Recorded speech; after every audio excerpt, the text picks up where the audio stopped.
It's also very encouraging and impressive that you have assembled here people from across the business community, leading names from academia, representatives from the public and voluntary sectors, and all of you in this room I know have played an important role in this issue. And as the Prince was saying, our planet's natural resources are limited. We know the world's population is growing, its material expectations are ever increasing, and that is precisely the dilemma that faces us all. And the implications for the natural environment, for the biodiversity of our planet, the future of international development and climate change are quite simply enormous. Let us consider the following 3 facts about the catastrophic impact of human activity on our environment. By 2050, we may lose services from natural habitats equivalent to 7% of global GDP. By 2070, large parts of northern Brazil and southern Africa could lose their tropical forests.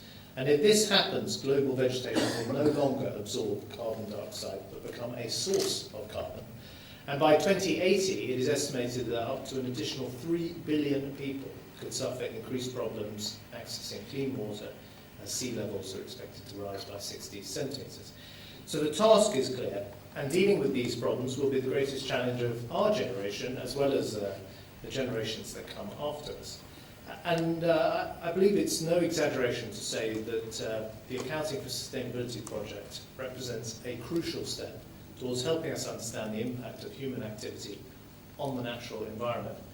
As we've just heard, the project is proving a real success. It's only 6 years since its inception, and already it is making a considerable difference. And if I may say so, sir, a lot of this is down to your leadership and vision.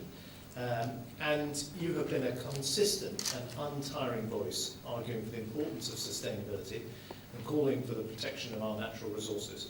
And I know that is now a fashionable thing that many other people are doing, but you were one of the first people making this argument many, many years ago, long before it was fashionable and when few other people were doing so. And I think you deserve our enormous gratitude for doing that. Crucially, you've also understood where the pressure points were, and are willing to work within the system to help it adapt to the realities of sustainability. It's all well and good to be concerned about the problem. It's a lot harder to find practical solutions. And unless you get close enough to the detail of corporate financial accounts, unless you make the argument for sustainability and convince decision makers that this is the way forward, you're not going to make a difference. And the work of A4S is so impressive precisely because it recognises and encourages the link between pro-sustainability decisions of top management and their detailed financial and non-financial consequences within organisations. The depth and reach of your work is demonstrated by the sheer number of organisations taking part in your project. Over 200 public and private sector organisations have so far created a connected reporting framework for their operations, embedding sustainability into their operations. Household names like Sainsbury's, good to see Justin here, HSBC, BT, Viva, EDF. And as we've just heard, this year has seen the establishment of the International Integrated Reporting Committee to help integrate sustainability, social and corporate governance impacts into companies' annual reports. And this is a very welcome development, and I'm sure it will make a valuable contribution to the debate around corporate responsibility. So, sir, I recognise and celebrate your achievements and the achievements of A4S, but the success of the Accounting for Sustainability project is also down to the great work that many other people in this room are doing. And I wanted to come here today, and I agreed to come and speak here and accept this very kind invitation, to tell you that I fully support this initiative and the government fully supports it. We've actually for some time been advocating that key principle of transparency that underpins this project. Because economists will tell you that complete and perfect information, as well as assignable property rights, are the way to deal with environmental market failures. To put it in language that the rest of us will understand, we need to know what the problem is before we can set about finding a solution. And better and fuller information is a crucial first step towards promoting environmental sustainability. As some of you will know, the government is now on course to formally introduce many elements of the accounting for sustainability approach into our own accounts.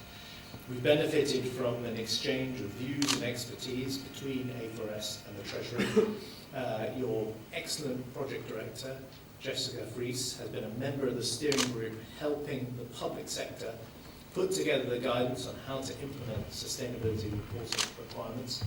And the Treasury's Group Director of Finance, until recently Louise Tullett, was on the supervisory board of A4S. There's a real interplay between the Treasury and A4S, and I'm pleased that this cross-fertilisation has proved fruitful. The public sector has adapted the project's integrated reporting guidance, and during this financial year it is being piloted across the whole of central government. We want to go further than that. So from April, we're planning to fully implement sustainability reporting across government. For the first time, there will be a mandatory requirement for all central government departments and the NHS to publish in their annual reports and accounts a sustainability report. These sustainability reports will include details of the department's carbon emissions, waste management, and use of finite resources, reflecting the integrated reporting requirements recommended by A4S. For example, in terms of non-financial reporting, departments will now have to report data on direct and indirect greenhouse gas emissions, the absolute cost of waste disposal, and data on water consumption. And departments will also report the related financial information, for example, gross expenditure on greenhouse gas emissions. These steps will undoubtedly increase transparency and accountability across the public sector, and over time we aim to move towards more advanced sustainability reporting in government. I'm sure you'll agree with me that these are welcome developments in the way the public sector accounts for its activities, fully in line with the objectives of your project, sir. And I also know how important it is for all of you that international accounting standards are adapted in order to reflect sustainability concerns. Of course, the UK government is active in supporting international efforts to improve financial reporting standards, and we will continue to support such efforts in international fora, including through the G20, which I attend as the Chancellor, and the Prime Minister, of course, attends. Making sure financial reporting fully reflects the impact of the environment is no easy task, and there are plenty of vested interests that stand in our way. But that doesn't mean we shouldn't try and overcome those vested interests, and it doesn't mean we should simply wait for future generations to do what we should be doing. And in my mind, the promotion of sustainability is actually a constant struggle against the forces of short-termism. That's something politicians and governments of all colours are prone to. As you've pointed out, people's enjoyment of life is not solely determined by a profit and loss calculation.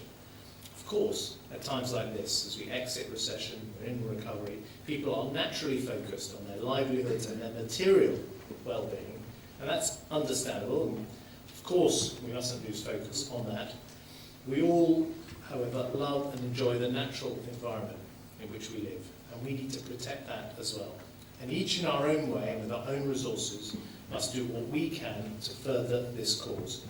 Let me very briefly tell you a couple of the things that the government has undertaken very recently. Firstly, on biodiversity, we've almost doubled spending at a difficult time, doubled spending on a higher level stewardship scheme, which will pay farmers to look after ecologically sensitive areas. We're going to designate the first marine conservation zones by the end of 2012. In October, the Environment Secretary worked to reach an international agreement at Nagoya to protect global biodiversity. And to support that agreement, the Treasury was able to get £100 million to fund biodiversity projects in forest regions.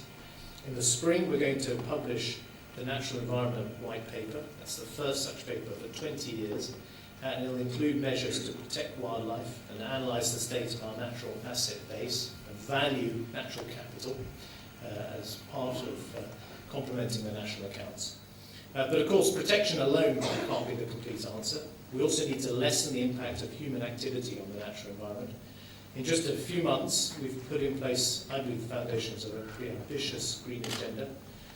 We've committed £1 billion to the world's first commercial-scale carbon capture and storage demonstration projects.